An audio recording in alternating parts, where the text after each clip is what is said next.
Assalamualaikum warahmatullahi wabarakatuh. Saya Muhammad Robert Amilutfi akan menjelaskan mengenai apa itu kematian bahasa. Apa sih bahasa itu?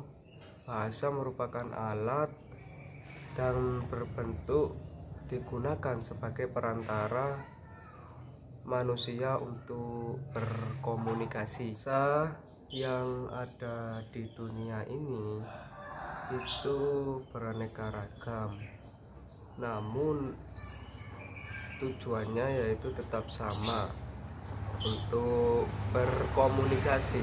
Mungkin untuk istilah punah itu biasanya terdengar seperti kepunahan hewan, tumbuhan.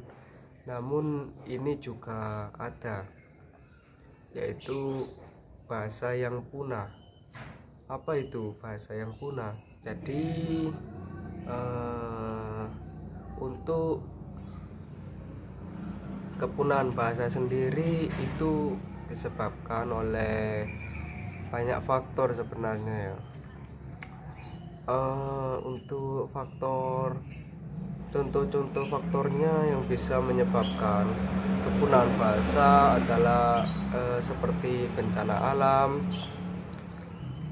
migrasi, perkawinan campur, itu bisa menyebabkan kepunahan bahasa secara tidak langsung. Bahasa mati atau bahasa yang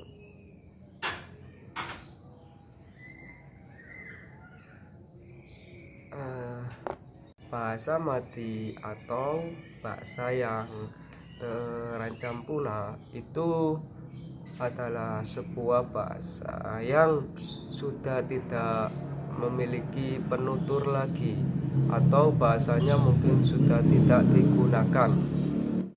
Baik, kita bisa melihat data di sini untuk kematian bahasa. Yang pertama, setiap 14 hari suatu bahasa mati. Pada tahun 2100, lebih dari setengah dari lebih dari 7.000 bahasa yang digunakan di bumi, banyak diantaranya belum tercatat dan mungkin saja menghilang, membawa serta kekayaan pengetahuan tentang sejarah, daya lingkungan alam, dan otak manusia. Dan kematian bahasa terjadi dalam komunitas percakapan bilingual atau multibahasa yang tidak stabil akibat dari pergeseran bahasa dari bahasa minoritas yang regresif ke bahasa yang mayoritas dominan. Itu juga bisa menyebabkan kepunahan bahasa ya. Lalu bagaimana bahasa tersebut bisa punah? Dilansir dari Wonderopolis, terdapat sekitar 6.000 bahasa bahkan lebih. Para ahli menyebutkan rata-rata dalam 2 minggu terdapat sebuah bahasa yang terancam punah. Bagaimana bahasa bisa mati? Bahasa punah ketika orang berhenti menggunakannya. Orang-orang yang terkena dampak langsung adalah yang minoritas, antara lain seperti contoh suku-suku Papua Nugini yang punya 900 bahasa dan penduduk asli Amerika yang punya 900 bahasa atau lebih.